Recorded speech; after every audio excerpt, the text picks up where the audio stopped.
네, 중국에서 코로나19에 감염된 환자는 7만여 명에 달하고 사망자도 1,800명을 넘었습니다. 다만 지난 사흘 동안 하루에 2,000명꼴로 나왔던 신규 확진자 수가 오늘 다시 1,000명대로 떨어졌습니다. 이런 상황에서 중국 정부는 처음으로 가장 큰 정치 행사인 양회도 미루기로 했습니다. 베이징 연결하죠. 박성훈 특파원, 양회까지 연기를 했죠? 네, 역대 처음 있는 일입니다. 중국 관영 신화사가 오는 24일 베이징 회의에서 양회 연기 안건을 논의할 예정이라고 보도했는데요. 당초 일정에서 최소 2주 이상 연기돼 다음 달 하순쯤 열릴 것으로 보입니다. 관련 내용 리포트로 준비했습니다.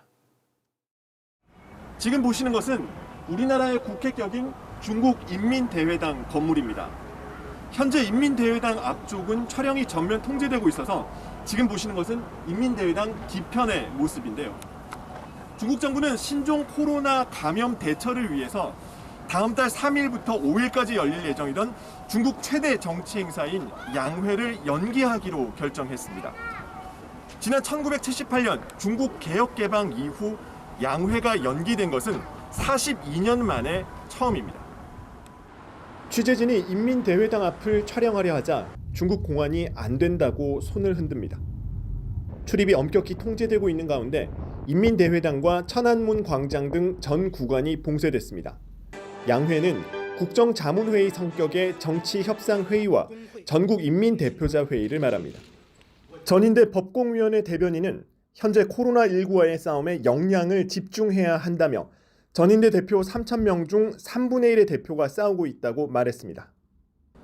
2003년 사스 때 세워졌다 폐쇄된 베이징 샤오탕산 병원도 다시 건설되고 있습니다.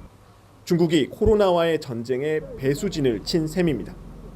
네, 그리고 코로나19에 감염된 중국 의료진이 당초에 알려졌던 것보다 1,000명 넘게 많다, 이런 사실이 확인이 됐다고요? 네, 중국 국가위생건강위원회는 지난 14일 의료진 감염자 수가 1,716명이라고 공식 발표했습니다.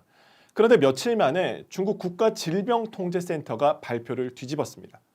의료진 감염자 수가 지난 11일까지 3,019명이라고 확인한 건데요. 거의 2배에 가까운 수치입니다. 정부 발표가 오락가락하면서 당국 발표에 대한 신뢰도가 추락하는 것은 물론이고 중국 당국이 당초 의료진 감염을 축소 발표한 것 아니냐는 의혹을 낳고 있습니다.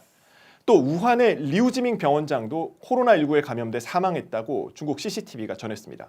병원장이 사망한 것 역시 처음입니다. 네, 그리고 중국 정부를 비판한 주요 인사가 또 체포가 됐죠? 네, 중국 변호사이자 인권운동가인 쉬주융이 지난 15일 중국 광저우 공안에 체포됐다고 영국 BBC가 전했습니다.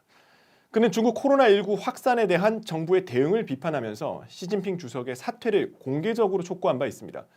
국제 앰네스티는 쉬주융의 구금이 중국 정부가 반체제 인사들의 목소리와 자유를 끊임없이 탄압하고 있는 것을 보여준다고 비판했습니다. 네, 잘 들었습니다. 베이징에서 박성훈 특파원이었습니다.